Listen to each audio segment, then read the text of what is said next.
Chief guest, Honorable Babu Singh Ji Rathod, MLA, Bhavar Singh Ji Inda Sahab, ex-Pradhan, Wale Sir, and all distinguished guests, all villagers and parents of our students, all my learned councils, my learned teachers, and all dear students. We are so pleased to have you here, and this is such a grand and great moment for us that MLA sir, Honorable MLA sir is here on our invitation, and he has given us proper time, and he is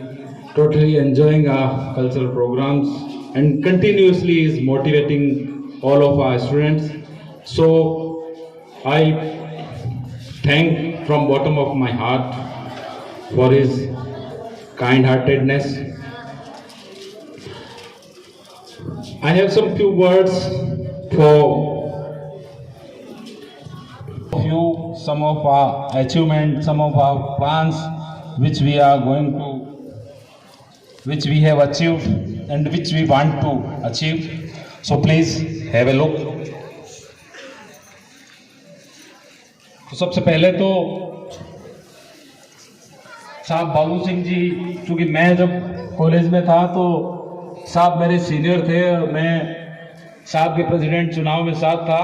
सादगी को जानता हूँ। और आज हमारे एकमात्र बुलावे पे साहब पधारे। मुझे एक शेर से मैं अपनी बात का आगाज करता हूँ कि दरिया को जोम था कि मैं धारे पर आ गया, दरिया को जोम था कि मैं धारे पे आ गया, मैं बचा के किनारे तक आ गया, हमें बुलाने वालों की उम्रें बीत गई, लेकिन मैं तेरे एक इशारे पे आ गया। तो हमारे एक इशारे मात्र पर आपको बुलाने के लिए लोगों की उम्रें बीत जाती है, लेकिन हमारे एक इशारे मात्र पर आप इतने सरल, काइंड हार्टेड हैं। और कॉलेज के ज़माने से आपके व्यक्तित्व को मैं जानता हूं कि आपने किस तरह से एक निर्दलीय प्रत्याशी के तौर पर प्रेसिडेंट का चुनाव जीता था। और आज भी साहब मैं बोली में जो मीठापन, वो एक शेर याद आता है मुझे कि खुदा ने उसके होठों पे ऐसी मिठास दी है, खुदा ने उसके होठों पर ऐसी मिठास रख दी है कि वो जब बोलता है तो सितार बोलता है, कि वो जब बोलता है तो सितार बोलता है। तो जनरली कई लोगों की राजनेताओं के बारे में बड़ी नकारात्मक छवियां बना रखी है, राजनेता ऐसे होते हैं, वैसे होते हैं, लेकिन हमारे लोकप्रिय विधायक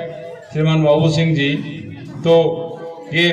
हर व्यक्ति के लिए लड़ने वाले, हर व्यक्ति की बात कहने वाले और हर बात को मनवाने के लिए अपनी हर जिद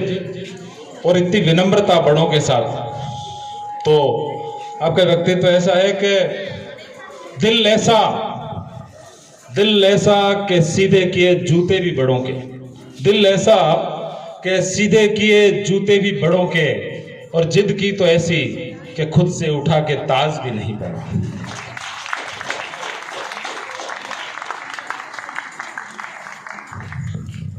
तो मैं मुख्य रूप से हमारे स्वामी विवेकानंद मॉडल स्कूल के संबंध में एक प्रतिवेदन प्रस्तुत कर रहा हूं। तो चूंकि कार्यक्रम थोड़ा लंबा है तो मैं इसको संक्षिप्त करते हुए आपको बताता चलूं कि राजस्थान में 134 मॉडल स्कूल है,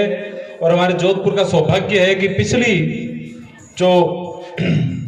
सरकार थी भारतीय जनता पार्टी, उसी के द्वारा स्वामी विवेकानंद मॉडल विद्यालयों को महत्व दिया गया।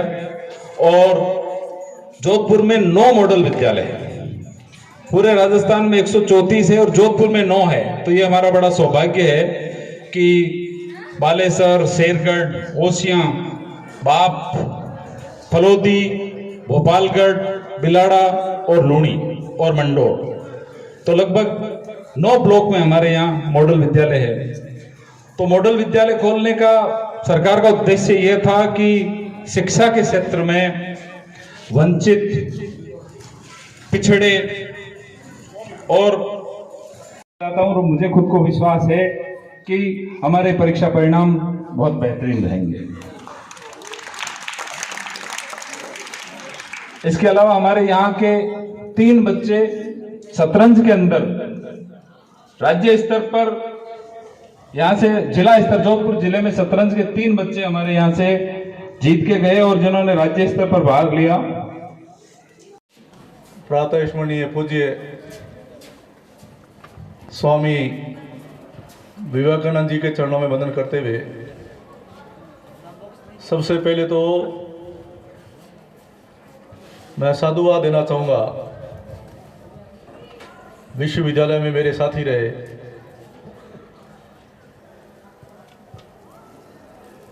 शायर भी हैं, ज्ञानी भी हैं और इस Swami Vivekananda government model school के प्रिंसिपल भी हैं। आदरणीय महिपाल जी चारण साहब का,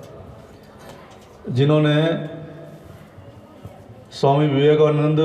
गवर्नमेंट मॉडल स्कूल के वार्षिक समारोह में मुझे याद किया और आप सबसे मिलने का, आप सबके दर्शन लाभ का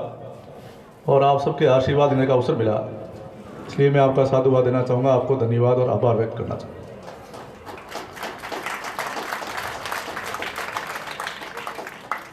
आज मैं अपने आप को गौरवान्वित महसूस कर रहा हूँ कि जब मैं पहली बार शेरगढ़ की इस जनता जनार्दन ने, इस शेरगढ़ के ईश्वरीय स्वरूप ने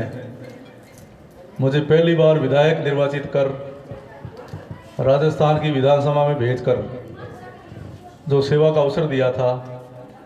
और 2003 से लगातार 2003, 2008 और 2018 तक लगातार 15 साल आप सबने जो सेवा का मौका दिया, उसी दौरान एक नवोदय विद्यालय की तर्ज पर Swami Vivekananda government model school खोलने का निर्णय हुआ था। जैसा प्रिंसिपल चारण साहब ने बताया कि यहाँ 10 विधानसभा है और 10 विधानसभा में 9 मॉडल स्कूल हैं, तो 9 में से 2 मॉडल स्कूल हैं हमारे विधानसभा क्षेत्र में लाने का सौभाग्य हमें मिला, बालेसर और शेरगढ़। जब ये विद्यालय खुला था तो पूरे हिंदुस्तान में सीबीएसई बोर्ड के माध्यम से एक ही शिक्षा, एक ही पुस्तक, एक ही विद्या सबको समान रूप से मिले, उसके लिए सीबीएसई बोर्ड है हिंदुस्तान का, और अंग्रेजी माध्यम की शिक्षा मिले।